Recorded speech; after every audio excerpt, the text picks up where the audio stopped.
The paramedic was still asking me questions when I realized I didn't know what day it was.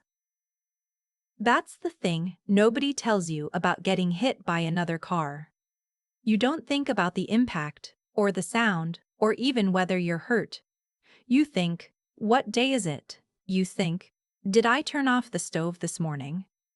You think about the most useless things while someone is shining a light in your eyes and asking you to squeeze their hand. It was a Tuesday. I remembered that later.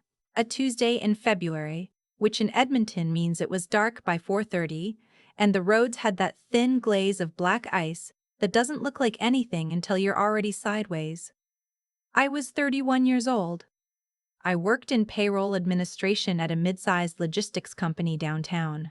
I drove a 2019 Civic that I was still making payments on. I had been on my way home from the office. The other driver ran a red light at 97th and Jasper. I didn't even see him coming. I remember the airbag. I remember thinking it smelled like something burning. And then I remember a paramedic with very calm eyes telling me not to move my neck until they could get a brace on me. And me saying, okay, okay. And then asking her if my car was bad. And her saying, let's just focus on you right now. They let me use my phone in the ambulance. My hands were shaking, but I could hold it. I called my mother first, because that's what you do. That's what I'd always done. 31 years old, and the first person I call is still my mother. She picked up on the second ring. I told her what happened. I kept my voice even. I said I was in an ambulance, that I'd been in a collision, that they were taking me to the Misericordia. I said I didn't think it was serious, but I wasn't sure yet because my neck hurt and they wanted to do imaging. She said, "Oh my God." And then she said, "Are you okay?" And I said I didn't know yet. That's why they were taking me in. And then she said, "Hold on." I heard her put the phone down. I heard her talking to someone in the background. I heard her talking to someone in the background. I heard my brother's voice, higher than usual, agitated. Then she came back on and said, "Your brother is having a really hard time right now." I didn't say anything. She said, "He got a parking ticket when he was downtown last week, and he just found out it's $320. He's been on the phone with the city for 2 hours trying to get it reduced and they won't budge, and he's completely spiraled about it." I was lying on a stretcher in a moving ambulance with a neck brace on. I said, "Mom, I'm in an ambulance." She said, I know, but he's really worked up. You know how he gets?" I did know how he got. My brother was 27 and he had a talent for making any situation in the family orbit around whatever he was currently feeling. A parking ticket. $320. And somewhere on the other side of the city, I was trying to figure out if I could feel my feet properly. I said, "Can you come to the Misericordia?" She said she'd try. She said she'd see what she was doing. She said to keep her posted. The paramedic with the calm eyes glanced at me. She didn't say anything. She just looked and then looked away, and I understood that she had seen this kind of thing before. Not the accident, the phone call. I called my husband next. He was in Vancouver for work. A 3-day conference that he'd been preparing for 6 weeks. I hated calling him because I knew what he was going to do. He picked up, and I got through maybe 4 words before his voice changed completely. He said, "Are you hurt?" I said I didn't know yet. He said, "I'm looking at flights right now. Don't argue with me." I told him not to. I told him I was probably fine, it was probably just precautionary, he shouldn't blow up a conference he'd worked so hard on for a fender bender. He said, "You're in an ambulance, that's not a fender bender." I said, "Please don't fly home." He said, "I'll call you when I land." That was the end of that conversation. The ER at the Misericordia was busy. The way Edmonton ERs are always busy in winter. They got me into a bay and drew the curtain, and a nurse took my vitals and asked me to rate my pain on a scale of 1 to 10. I said 4. She wrote something down and said the doctor would be in shortly. Shortly turned out to be about an hour. I texted my mother twice. She sent back a thumbs up emoji and then nothing. I lay there looking at the ceiling of the curtained bay, which was that particular shade of institutional off-white that starts to feel oppressive after about 40 minutes. My neck was stiff. My left shoulder was aching in a way that kept shifting, like it couldn't decide where it wanted to hurt. I had a small cut on my chin from something, the airbag probably. And the nurse had cleaned it, but it kept pulling when I swallowed. I was alone. I thought about calling a friend, but it felt like too much to explain. I thought about texting my best friend from university, who lives in Saskatoon now and has 2 kids under 4, and I thought about her seeing a message from me saying I was in the ER alone, and I just didn't want to be that to her. I didn't want to be the thing that made someone else's night harder. That's something I've thought about a lot since then. How automatic it was for me to protect everyone else from the inconvenience of my situation. I was in a hospital bay by myself, and my first instinct was to worry about being a burden. The doctor came in eventually. She was efficient and thorough and not unkind. She ordered a chest X-ray and a CT scan of my head and neck. She said the CT was standard given the mechanism of injury and the neck pain. She said the results would be a while. I asked how long. She said probably 2 hours. I called my mother again. She said they were almost ready to leave. She said my brother had calmed down a bit, and my father was going to drive them over. I said, okay. I said I'd see them soon. I put my phone on my chest and closed my eyes. I don't know how much time passed. I was drifting in and out of something that wasn't quite sleep. I was aware of sounds. The curtain rings scraping when someone moved down the hall. The low beeping of something in the next bay. A phone ringing at the nurse's station and someone answering it in a voice too quiet to make out. I heard the curtain move, and I opened my eyes. It was my colleague Brigitte. She works in HR, 1 floor above me. We eat lunch together a few times a week. We are not, by any conventional definition, close friends. We've never hung out outside of work. We don't text about personal things. We know each other's coffee orders and the general shape of each other's lives, and that's about it. She was standing at the edge of the curtain, holding a paper bag from Tim Hortons, and looking like she wasn't sure if she should come in.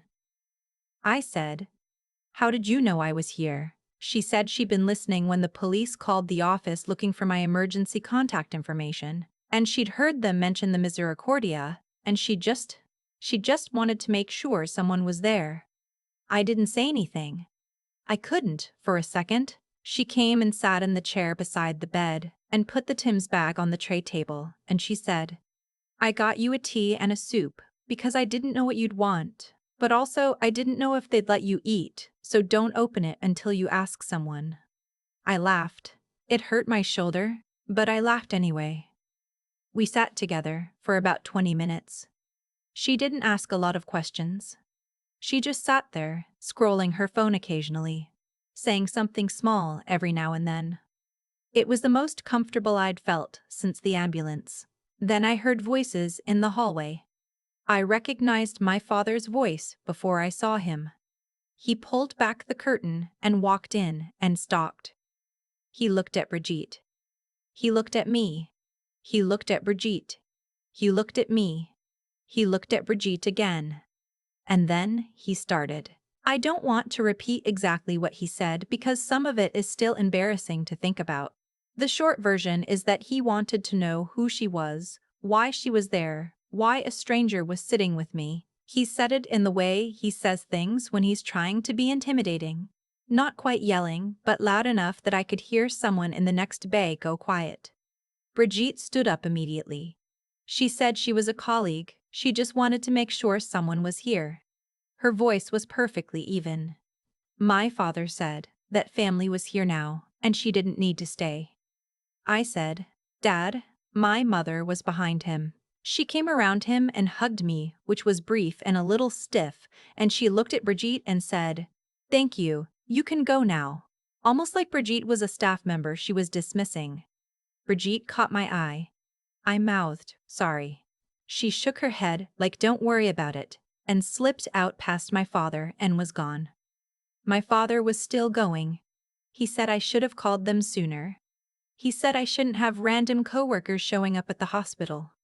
He said it looked strange. I stared at him. I said, "You weren't here." He said they were here now. I said, "I called Mom from the ambulance. I've been here for almost 2 hours." He said they had some things to deal with. He said my brother had been very upset. My mother sat down in the chair Brigitte had just vacated. She said, "How are you feeling?" And I thought about how that question might have been the right one to open with 2 hours ago, when I was alone. The nurse came in about 40 minutes later and said the doctor wanted to talk to me about the CT results. My parents stood up. My father crossed his arms. My mother held her purse in front of her with both hands. The doctor came in. She said the chest X-ray was clear. She said there was no structural damage to the cervical spine. And then she paused in that way doctors sometimes pause, and she said there was a small finding on the CT of my head. She said it was most likely incidental, something called an arachnoid cyst. Small, not causing any symptoms. The kind of thing that a lot of people have their whole lives and never know about. But she wanted to refer me to a neurologist for a follow-up, just to document it and keep an eye on it. My mother made a sound. My father said, "So she's okay?"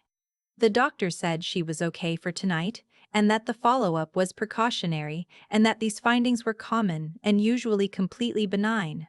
My father nodded like he'd handled a business transaction. He said, "Good." And then, before I could say anything, before the doctor had even fully left, he said, "Now, while we're all together, we need to talk about the property tax situation." I looked at him. He said, "The bill came last week.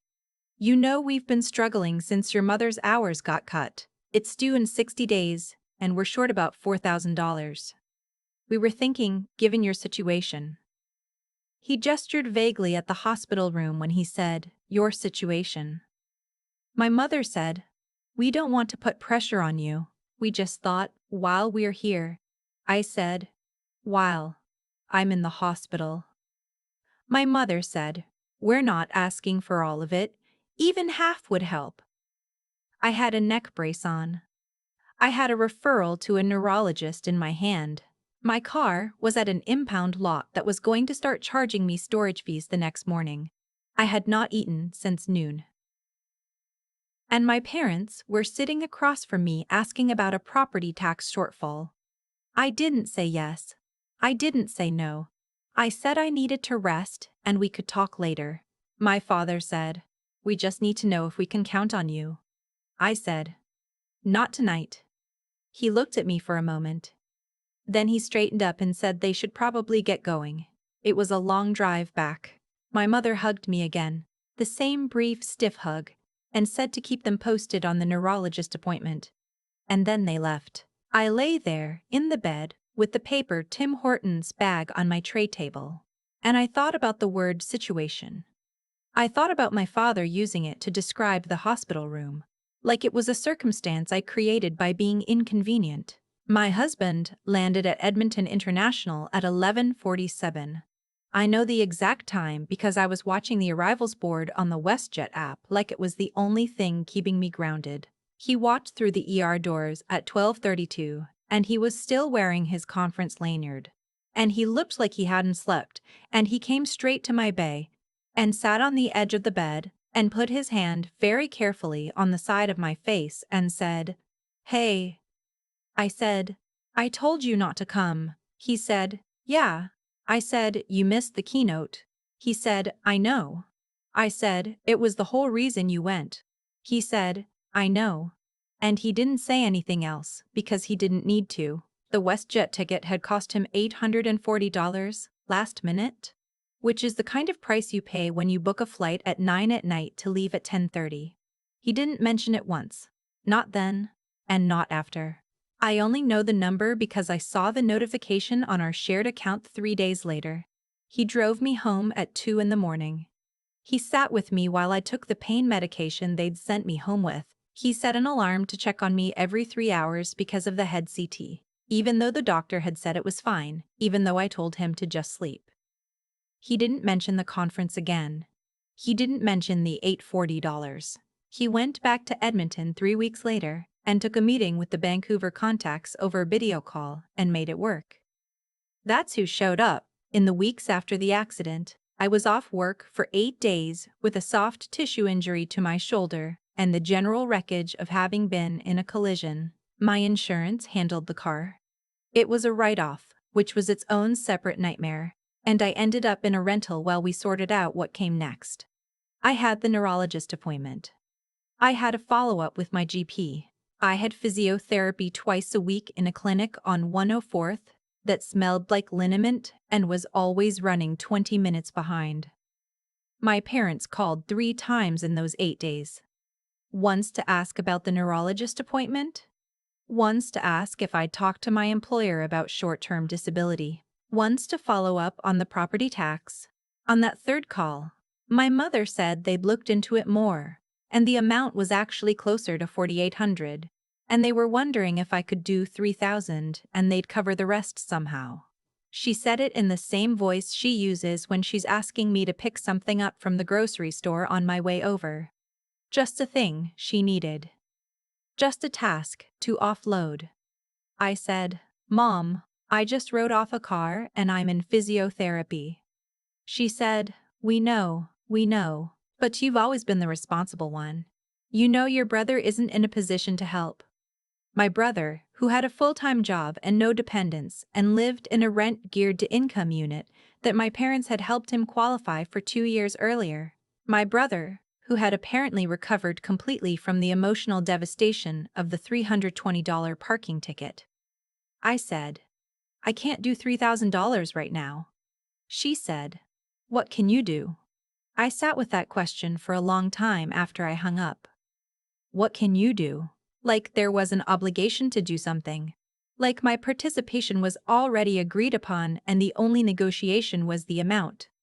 I thought about all the times I had just said yes. Not enthusiastically, not willingly, but without enough resistance to make any difference. The $1,200 when the furnace needed replacing, because my brother wasn't in a position to help. The $700 when my father's truck needed brake work, and he didn't want to put it on the credit card, because my brother wasn't in a position to help. The $250 at Christmas, when the plan they'd made for gifts fell short, because, and you can probably guess the rest of the sentence by now. I had never totaled it. I did that afternoon, sitting in my living room with my shoulder in a heating pad and a cup of tea going cold on the coffee table. I went back through my bank records for 3 years. $11,400. Give or take. Not loans, not tracked. Not anything that had ever been written down or discussed or acknowledged as a pattern. Just money that left my account and didn't come back, spread across enough time that each individual transfer seemed manageable, reasonable, the kind of thing a good daughter does. I did not give them the $3,000. I want to be honest about how that felt, because it didn't feel like a victory. It felt like dropping something heavy that had left marks on my hands. My mother called twice more that week. I let both calls go to voicemail. She didn't leave messages. My father texted me once, just checking in. 2 weeks after the hospital. Just checking in. Like he was a landlord following up on a maintenance request. I didn't answer that either. The neurologist appointment was fine. She looked at the imaging, asked me some questions, confirmed it was an incidental finding, said we'd do a follow-up scan in a year just to have a baseline, told me not to Google it too much because nothing good ever came from Googling brain findings at 11 at night. I liked her. She was matter-of-fact without being cold. When I was leaving, she said, "Try to reduce your stress load if you can." I almost laughed. My husband and I talked about it properly a few months later, the way we talk about things that need to actually be decided. Not in the car or before bed, but sitting across from each other at the kitchen table with tea and nowhere to be. I told him the number I'd calculated. I watched his face. He didn't say anything for a moment. Then he said, "Does that include the property tax?" I said, "No." He said, "So what do you want to do?" That question felt so different from the other one. Not what can you do? What do you want to do? Like it was my choice. Like the answer mattered. I said I wanted to stop. He said okay. He said, "What does that look like?" I said I wasn't sure exactly, that I didn't want to have a dramatic confrontation or write a letter or issue an ultimatum. I just wanted to stop being the account they drew from when things were short. I wanted my money to belong to my life. I wanted to stop doing math in my head every time my mother's name appeared on my phone screen. He said, "Okay." And then he said, "Do you need me to be the bad guy? Because I can be the bad guy." I said, "No. I don't think this needs a bad guy." What it needed, I had finally figured out, was just a different answer. Just the word no applied consistently until it stopped being a fight and became a fact. The first time I said it, my mother was quiet for a long time. Then she said, "I thought you were doing better. I thought things had settled down for you." I said, "They have. That's actually why I can see it clearly now." She said, "See what clearly?" I said, "How much I've been covering that shouldn't have been mine to cover." She didn't like that. She said I was making it sound like they were taking advantage of me. She said she and my father had done a lot for me over the years. She started listing things. The security deposit on my first apartment. The gas money when I was in university. The time they came and helped me move. I let her list them. Then I said, "I know. And I'm grateful for all of that. And I'm not going to be covering the property tax." She said, "Just like that?" I said, "Yeah, just like that." There's a particular silence that happens when someone realizes the version of you they've been operating with is no longer accurate. I heard that silence. It lasted about 4 seconds, and then my mother said she had to go check on dinner, and she'd talk to me later. She did talk to me later. Several times. My father talked to me too. My brother, who never got involved in anything, called me once to say he thought I was being hard on my parents, which was rich, coming from someone whose parking ticket had been the more pressing emergency the night his sister was in an ambulance. I said, "I appreciate you calling. I'm not changing my mind." He said, "They're getting older." I said, "I know." He said, "You're the responsible one." I said, "I've been the responsible one for a long time. I'm tired." He didn't have an answer for that. We talked for another 2 minutes about nothing in particular, and then he said he had to go, and he went. I don't know exactly what I expected the other side of this to look like. Lighter, maybe? I think I expected lighter. It is lighter, actually. But it's not the clean kind of light, the kind you get when a thing is resolved and done. It's more like the light in a room where you've finally moved some furniture around, the same room, the same amount of light coming in, just less of it blocked. My parents and I still talk, not as often and differently. The calls are shorter. There's less of the particular energy that used to come right before the ask. That careful warm-up. That, "So how are things going with work?" that I'd learned to recognize as a preamble. My mother still tells me about my brother's various difficulties. I listen. I don't offer solutions or money or volunteer to help smooth things over. I say, "That sounds hard, and I mean it," and then I move on. My husband thinks I'm doing well. He says it like it's something he's genuinely proud of, not something he's reporting back on. On the night of our anniversary in July, 4 months after the accident, we went to a restaurant on White Avenue that we'd been meaning to try for 2 years. Over dinner, he said, "I've been thinking about starting to save properly for that trip to Iceland." And I said, "Me too." And we talked about it like it was just a thing we were going to do, because it was, because there was room for it now. The accident left me with a shoulder that still aches in certain cold weather. It left me with a neurologist number in my phone and a scan scheduled for next January. It left me with a write-off claim that went through insurance fine, and a new car I like slightly better than the Civic. It also left me with a very clear picture of who got in their car and drove to the Misericordia on a Tuesday night in February and who didn't. Brigitte and I still eat lunch together a few times a week. She brought the soup because she thought I might be cold, she told me later.